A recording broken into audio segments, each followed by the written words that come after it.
definition of insanity is doing the same thing over and over again and expecting a different result. So that is truly, as a leadership coach, I quite often refer to those. It was very, very easy to pick those two little cliche sayings and put them in there, because as a leadership coach, I'm saying them, I would say, daily. So you can ask my staff, they quote unquote, there's things that I love about those two sayings. So that's today, and it's because of COVID-19 health pandemic that's also a very influential economic pandemic. And it's since the Spanish flu 100 years ago, we haven't in our lifetimes experienced the changes that we've had to encounter in our businesses. So the way I like to lead a webinar is I like it to be a little bit interactive, so that everyone gets the opportunity to participate, because Angus and Sue and Pauline and our mystery caller, we have so many things that we've had to change about our businesses since COVID came in. And even if your business wasn't impacted by COVID, you will either know somebody that's been impacted, or it's been a positive thing and you've had to engage different techniques to ensure the longevity of your business. So I'm the Managing Director of Treeti Business Consulting, and we've done a lot of adapting to change in the last 4 or 5 months for our clients and for ourselves. It's been a really interesting journey, and to this date we've all managed to keep our jobs, which is great. And we will keep pivoting, and I'll talk about pivoting in a little while, for as long as it takes in order to keep meeting the challenges that are being thrown up by this pandemic. So let's continue on. So the old adage states that only death and taxes are certainty in life, and we would argue that change is also inevitable in almost any life, anywhere. And as we've seen in the first half of 2020, change can come in ripples and in crashing waves. So love for you to share your experiences. We'll have an opportunity to do that a little later on. Change can be disruptive, but adapting to change can also open up new possibilities. A changing business situation can create a period of uncertainty while you adapt. A clear understanding of what business and organisational changes can help build your resilience and flexibility. So in this webinar, we'll look at how to build and change your muscle around change, your change muscle.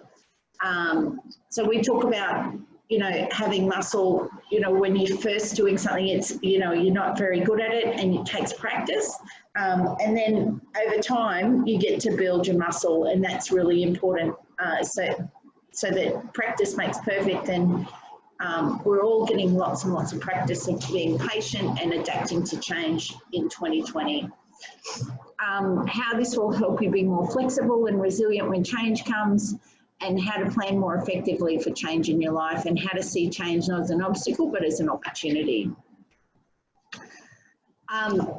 I'll start by saying that we started off coming into COVID, we've grown every year end on end, and it's given us some amazing opportunities. We were successful in Northern Territory, had a rebound grant available to businesses who were impacted by COVID. And we used that grant money to start a 5-year plan that we had to bring forward 5 years, which was to take our leadership and coaching, business coaching courses and programs online. So that is, it's like a bit of a silver lining for us. It's changing the model of our business, and it's a great example of pivoting to meet the market. Another example that I can give you that's for our business has been, well, we did lose 30% of our income a year in to date because of COVID. All of our tourism, about a third of our clients are tourism, or quarter perhaps, our clients are tourism clients. And so overnight we lost those clients, but they stopped paying because they lost their income, their ability to generate an income, but we didn't stop supporting them. We started a 1-800 business crisis centre in order to respond to the stressful situations that businesses and small to medium operators. Hi Jack, Vince, dialed in by phone. I'll stay muted while listening, thank you. Welcome Vince.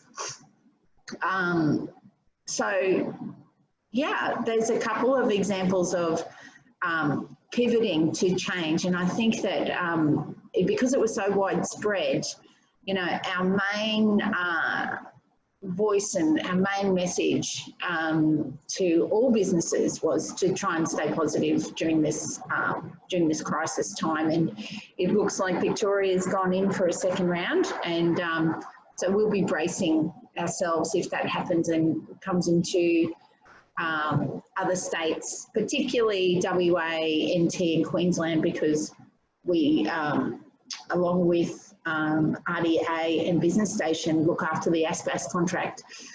Business Station are the lead on that contract, and requires bringing education through webinars and one-to-ones to business owners, and it will be relied upon heavily in order to get the message out there to help educate people about the digital revolution and how it can support your business. And this C19 Biz Booster series is part of that program, so we're here to help. So, cause and effect. Is life happening to you, or are you happening to life? It's very important as a business owner to understand when you're being at cause or if you're being at effect. So you'll notice my happy faces there, they're expressionless. So they're not sad and they're not happy. Why is this so? So this is because it's not a good or a bad thing whether you're at cause or at effect. It's not cause is good and effect is bad. It's a behavioural application. It's a tool that we use in leadership training to help produce better results. So you'll have this continual momentum when you're at cause, and when you're effect, you feel like life is happening to you. When you're at cause, you're happening to life. It just puts you in the driver's seat. So it's a very good question to stop and ask yourself, am I at cause or am I at effect? So a cause is a results-driven behaviour, and you know you're at cause when you have infinite choices. There's shades of grey, not everything's black and white. You've got lots of facts, you've got lots of flexibility in your behaviour, and when things happen, it's just what is so. So it's not why is this happening to me, it just is. This is what we're dealing with right now, X, Y, Z, and it's you being at cause. So there's effect, the behavioural response is lots of reasons. So you've got here that you've got one to two choices, only one or two choices. You've got everything's black and white, it feels like it's black and white. There's lots of excuses as to why things happen. You're reactive all the time, and there's lots of explanations as to why things are versus it's just the way it is. So I actually just use one of these things for myself when I'm checking in to see if I'm being at cause or effect, and that's it. Have I got lots of choices? So if I go into a situation, I'll go, right, I could do this, I could do that, I could do something else. And if there's multiple choices, I'll know, yeah, I'm at cause, versus no, well, I can do this or I'm doomed. So there's only two choices there, do or die. So it's a really quick, I quite often test myself throughout the day. If I've got lots of choices, I know, yep, I'm being at cause. I know that I've got what they call situational flexibility to be able to deal with different things. So part of adapting to change is checking in and seeing whether you're being at cause or effect. And we bounce throughout our day, human beings bounce throughout our day being at cause or effect all day long. And this is a great example of where effect is not a bad thing. So if you're watching a movie, it's happening to you and you're at effect. You're at effect of watching a great movie. If you're eating an ice cream and really, really, really enjoying it, you're at effect. You're not causing anything there. You're just eating an ice cream or eating chocolate. Or so there are definitely times in the day where you're at effect. You're not at cause, and it's definitely not a bad thing because you'll fall in a heap if you're, at cause every minute of the day. You need to have some downtime, and you need to allow yourself. Your brain needs to be able to switch off. So definitely. Not saying effect is bad. If in the area of producing results, or we're talking about today, pivoting and adapting to change, then knowing whether you're at cause is definitely a good tool to have. It's a good tool for your tool belt. Okay, so let's go to the next slide. How are you going there, Jack? I'm good. We haven't had any questions yet. Okay, great. Would anyone like to ask Jack or myself a question about cause or effect? Okay, all right. And if you think of something, just type it in the message box or take yourself off mute and shout out. More than welcome to join the conversation if you like. So now we're going to talk about the next tool in your toolbox, which is called Cartesian Logic.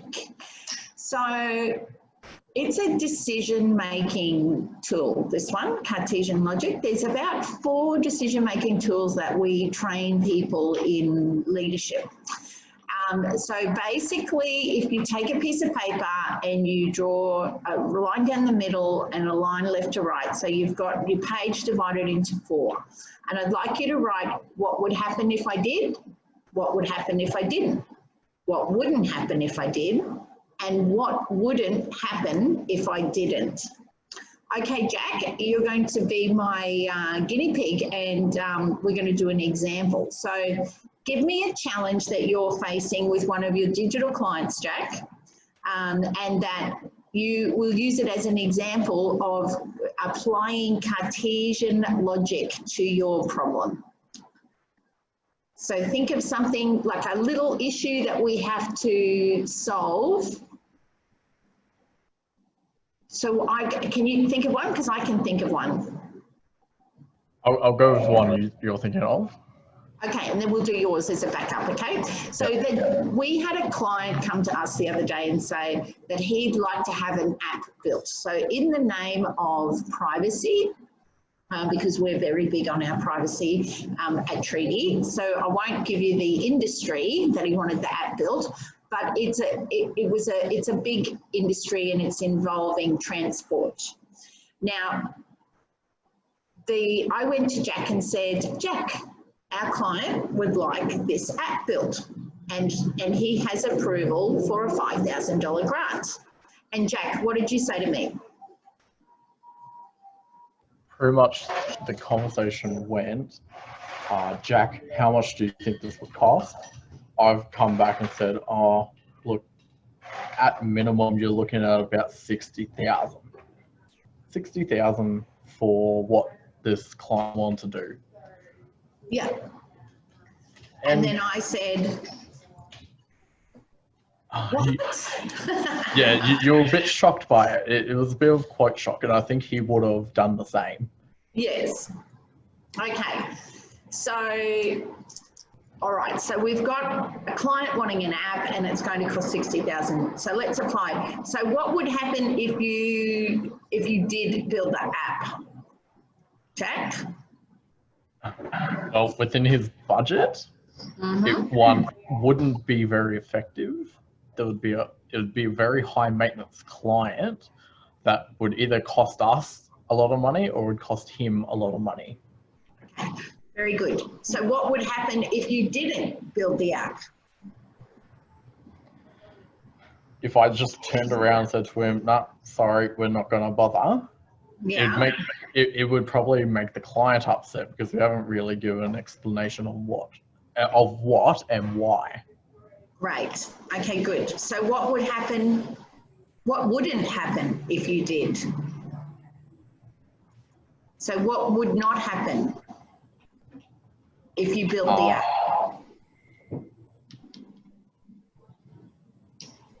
Well, I wouldn't be happy with what was built, period. Like, if it was within his budget, I would not have been happy with what was built, and there would have been a lot of things that I would want to try and fix. Okay, so that's, you're kind of in the realm of it, but what would not happen if you built it? Well, he wouldn't be happy.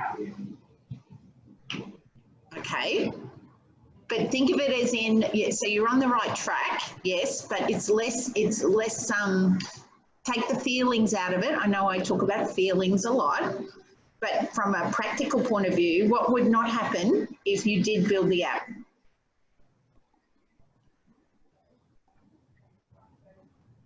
I'm stuck for it. I'm stuck on this one. Does anyone want to jump in and help Jack out? I've got any takers on, any takers out there who wants to help Jack with what would happen if you did, what would not happen if you did build the app? So lots of things, you'd not have lots of time to do other clients because all your time would be taking, so you wouldn't, what would not happen is you would not come up with another, oh, sorry, just completely destroyed our Cartesian logic there. Yeah, there's lots of things that would not happen, right? Yeah. And what would not happen if you didn't? Maybe I wouldn't get any money. Yeah, you wouldn't solve his problem either, would you? Yeah, true. So if you didn't come up with a solution, you would not solve that particular problem for that client in that industry. So it's all about taking Cartesian logic and using the 4 quadrants represent 4 different parts of your brain, actually. And it's about going into each quadrant, and it's a really good, see how Jack got stuck in what wouldn't happen if I did? If you're not stuck on at least one of them, then it's not a big enough problem. So it's designed to have you really go, all right, I don't know the solution to this. Let me think about it. Cartesian logic. Okay, Jack, let's have another go. What's the problem that what's a client problem that you can come up with that we can apply Cartesian logic?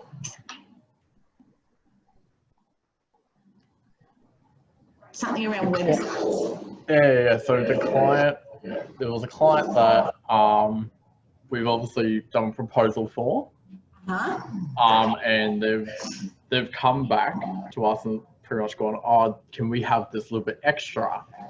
Now, what the little bit extra would cost a lot more than what they originally would have thought. Now, what would have happened if I did it? Well, if I had just done it without quoting anything extra or communicating with the client. Yeah, educating the client. Yeah, I would, what would have happened if I did was, well, I would have either lost out, or the client would have had to pay a lot more. Okay, so what would happen if you didn't advise the client? Well, that would just be me ignoring them altogether, so they would feel the lack of customer support towards them. Okay. And what would not happen if you did?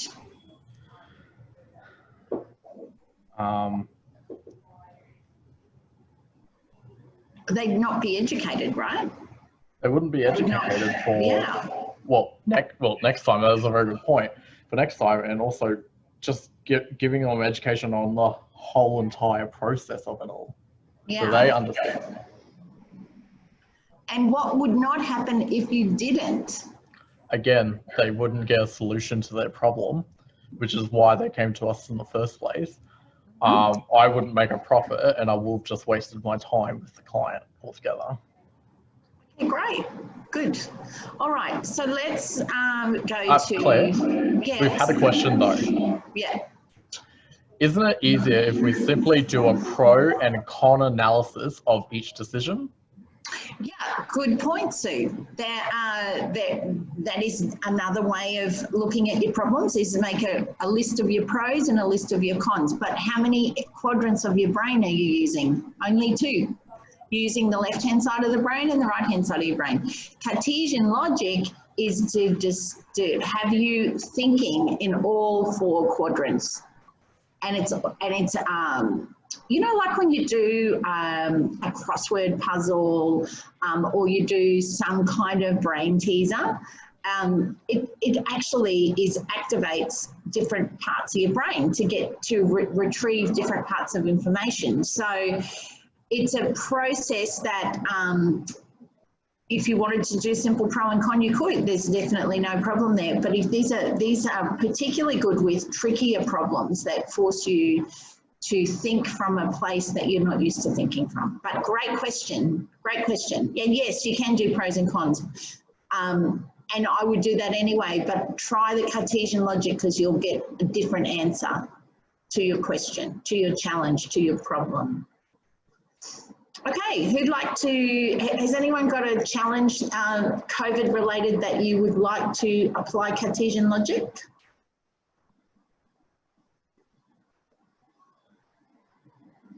Okay, all right, let's keep going. Pivoting. So what is pivoting? People use language in code. There's a lot of words that are being used a lot. Unprecedented, agile, pivot, all these are words that we didn't use them as much as we have been using them in COVID. And we use pivoting a lot in business, saying, oh, you've got to pivot, you know. So earlier on, I gave you the example of how we pivoted by starting to design and develop our courses going online.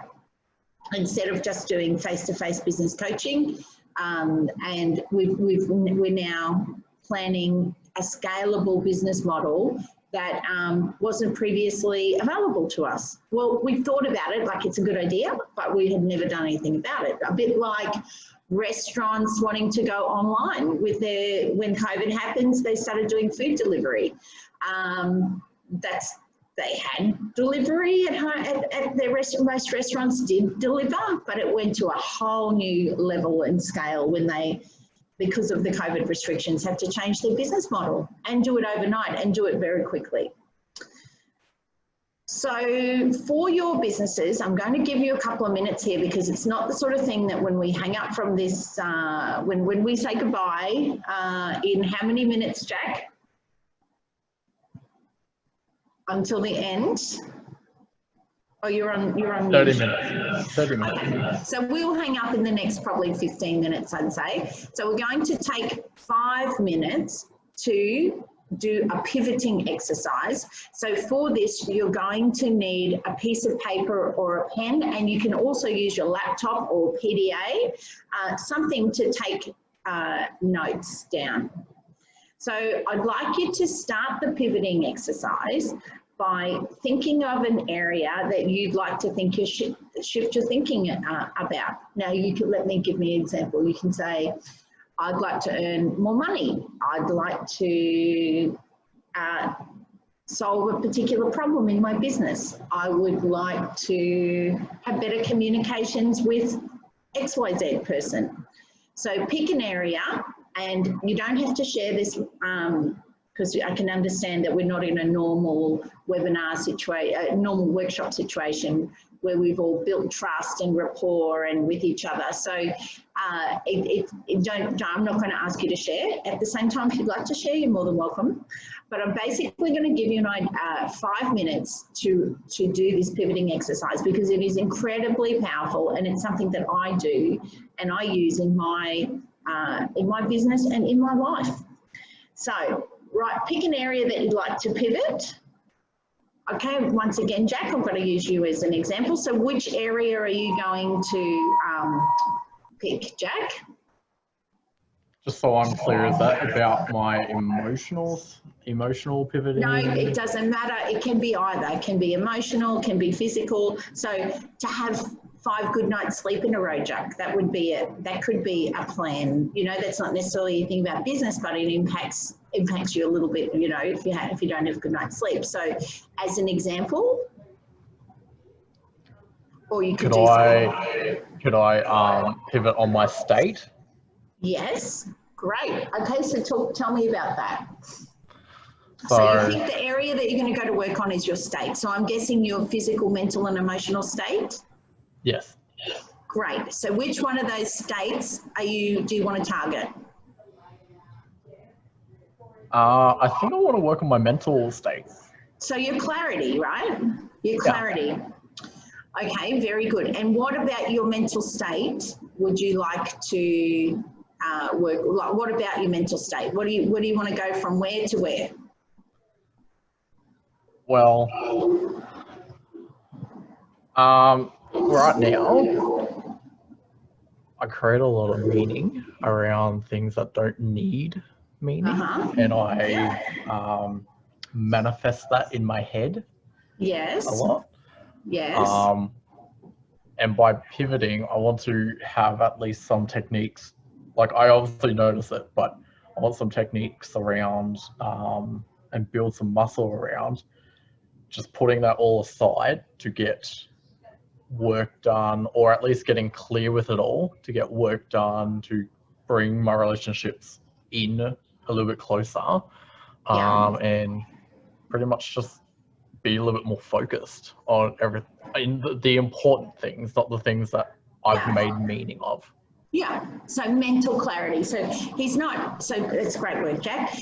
Jack's not talking about his emotional state here. He's talking about clarity. So he's not got his head full of stuff that's unnecessary. That's his goal, is to have clarity in his thinking, so he can free up his time to have better relationships, to have more clear focus at work, to have more clear intentions at home, things like that. It's super clear, Jack. So basically, I want you to write what you've just said into a paragraph and really get into the meaning part of it. Like, don't jump straight to, so I don't want you to put on your rose-colored glasses and la la la la la, skipping down we're all living in happy, rosy, clarity, mental clarity land. You're actually get right into the, like, for example, and you don't have to share with this one, pick one thing that you're making meaning of, like the next door neighbor's dog's barking and he's doing it on purpose because he hates me and la, la, la, like pick something that's really, you've really made a lot of it and it's not true, right? So it has to be, this exercise needs to be at least 2 foolscap pages long. So to get the full juice out of this exercise, you've got to write 1 page down of meaning, which is a lot. There's 32 lines on a page, on an A4 page. You've got to write at least 2 or 3 paragraphs. So I'm going to give everyone 5 minutes, and really go right in, mushing into exactly wading around in your problem. Okay, so timing starts now. Jack, can you be the timer for this exercise? And Jack, I'd like you to do the exercise as well. So you can, Jack, I know you don't carry pens and paper around with you because you're an IT guy, so you can use your laptop and write exactly what you just said to me, but add more detail and add more meaning. Okay, time starts now. Jack, can you let me know when it's to the 4-minute mark?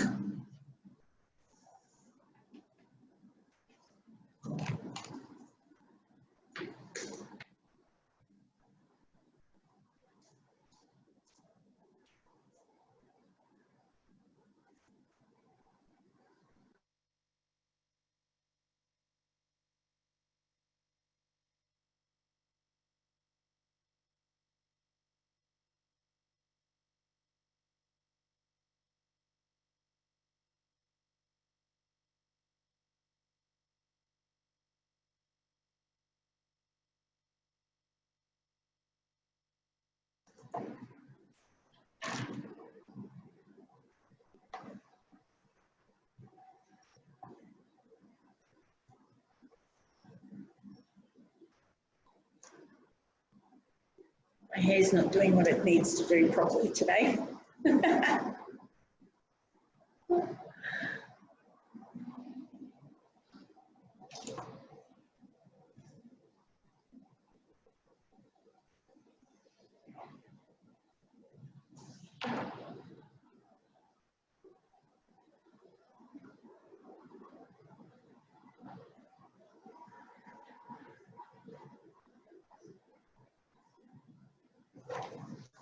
If you have any questions, now would be a good time to ask them. You can type it into the chat panel. I've got it open on my screen.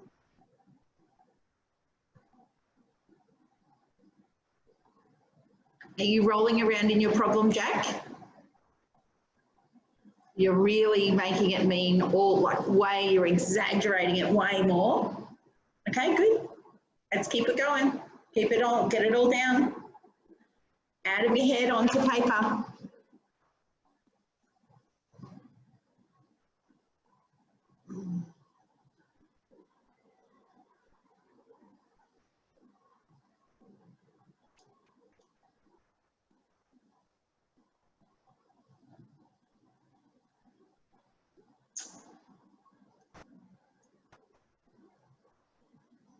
So while everyone's busily, hastily writing down their problem on paper and exaggerating it, so the reasons why we do a pivoting exercise, why pivoting exercise? You know, what's the point of that? So it has, that's great. Thank you. 2 minutes, 51 seconds. Thank you, Jack. The reason why you do pivoting, once again, it's a tool in your toolbox in the leadership program that we deliver, and it enables you to sometimes your problems in your head are not as big as you think they are. And you are the only person that's got your foot nailed to the floor. No one else has got your foot nailed to the floor. It's just you. So it's a way to unnail your foot from the floor and have you move forward. It's a way to solve your own problems, solve your own issues. It's a tool in your tool belt that helps you deliver on causing a result. 3 minutes, 48 seconds. Thank you. So just another minute, just over a minute for you guys to wrap up that. How many lines have you written, Jack?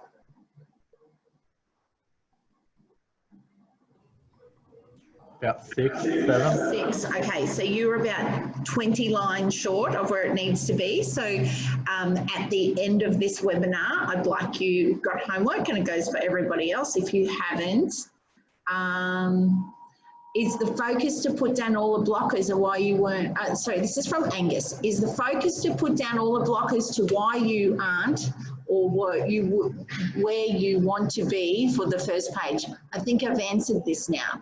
Yeah, exactly. That's right, Angus, on the first page. It is the blockers.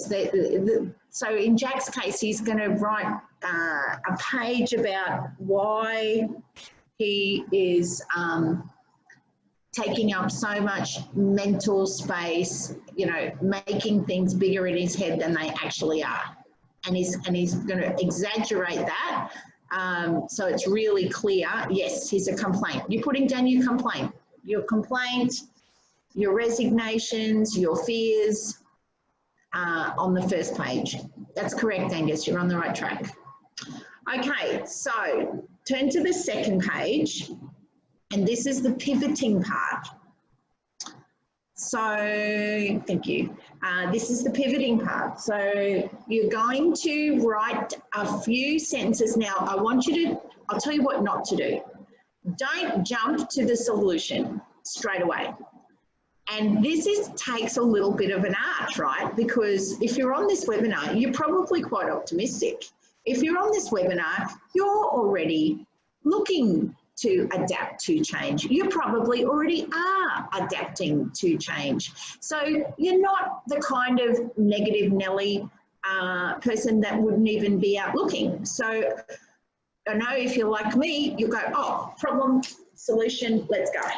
That's not the point of this exercise. We are trying to link and change. So imagine your brain is a ship and it's heading in this direction. We're trying to move the ship just a few degrees, because let's face it, what you're doing is already working. Okay, so we're not looking at changing, moving, completely rewriting the scenario. We're just looking at a little bit of 3 degrees of, what is it? What's that saying, Jack? 1 degree of separation or 2 degrees of separation? It's just, we're looking for just a slight degree or 2 changing. So I just want you to slightly pivot.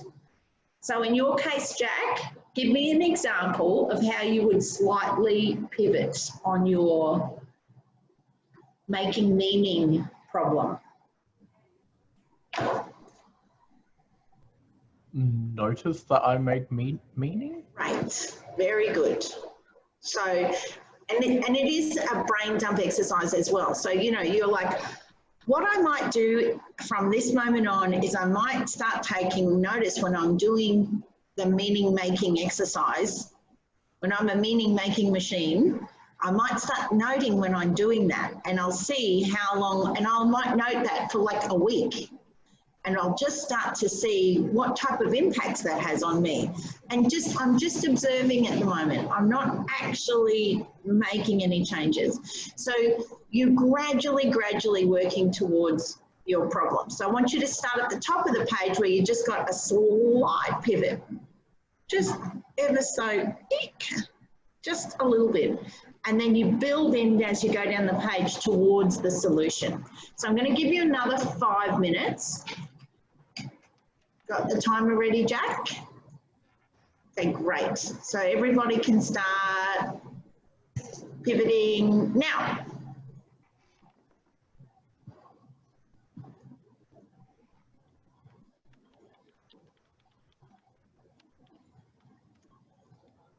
Now, the reason why we're only pivoting slightly, what do you think that is, Jack? Can you give me the answer? Well, if you get to the solution, then have you actually learnt anything?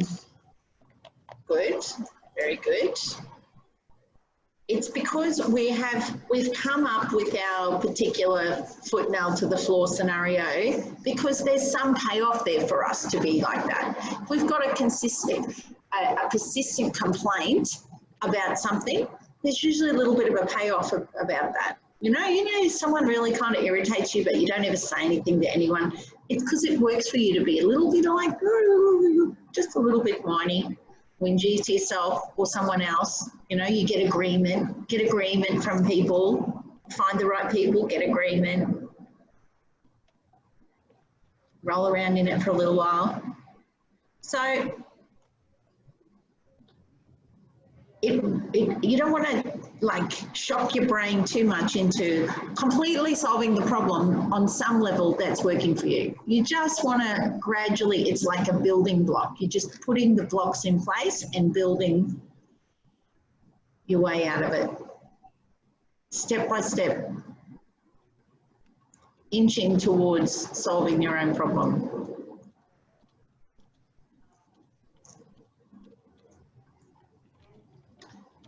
You shouldn't limit yourself to 2 pages. If you get a really big, meaty problem, you can spend 2, 3, 4 pages writing the issue and why you're right and why they're wrong and how bad the situation is, blah, blah, blah. You can do it. You can really go to town on these bigger problems.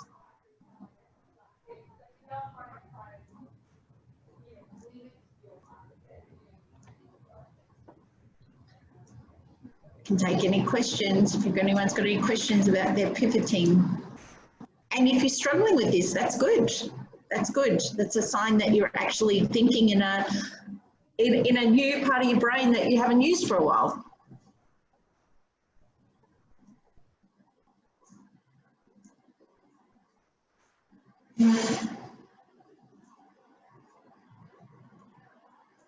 Great. Angus says this exercise is getting me to look at my blockers and excuses and drilling down to the real issue. I like being comfortable and safe. That's great, Angus. You know, a lot of us do like being comfortable and safe. It's a safe place. There with all of your 2 minutes 52. Thanks, Jack. It's much easier to complain than do something about it.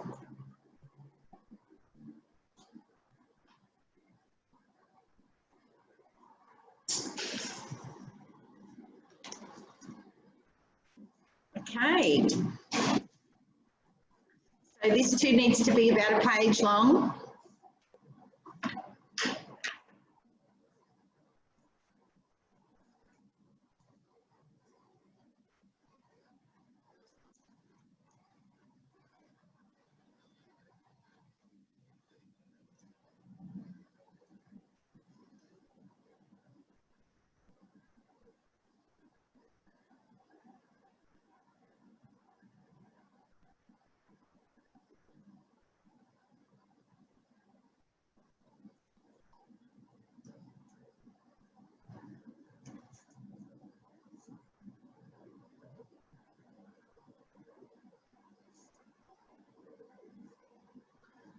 Oh, Jack, I can't read the glare on the screen. 4:08. Okay, thank you. So just under a minute.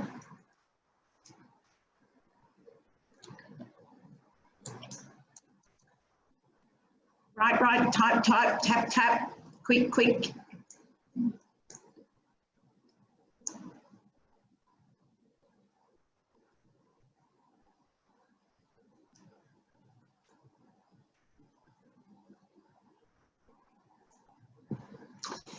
The part of your brain that likes being comfortable and safe is, Angus, is called your critical faculty.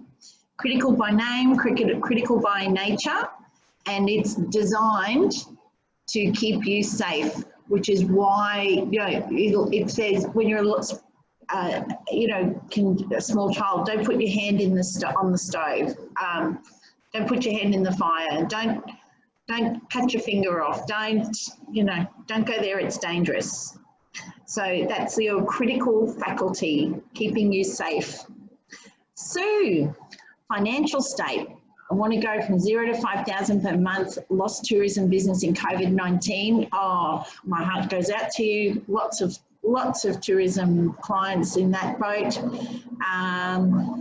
What I am doing, pivoting, refocus business online, learning new skills, do risk analysis and risk mitigation plan, develop new support network, develop new markets, and it all takes resources and a lot of prayers, absolutely. Sue, what state are you in? Queensland, Northern Territory, NT? She's in Darwin. Okay. Sue, I'd love you to come in and see us, and we have a program called the Entrepreneur Facilitators Program. So if you go to our website, which is www.treeti.com.au, and then there is on the website, Jack, is it on the top bar, the programs? Entrepreneur Facilitators, there's a link, great. So Sue, click on the link and have a little read about we call it the EFS program.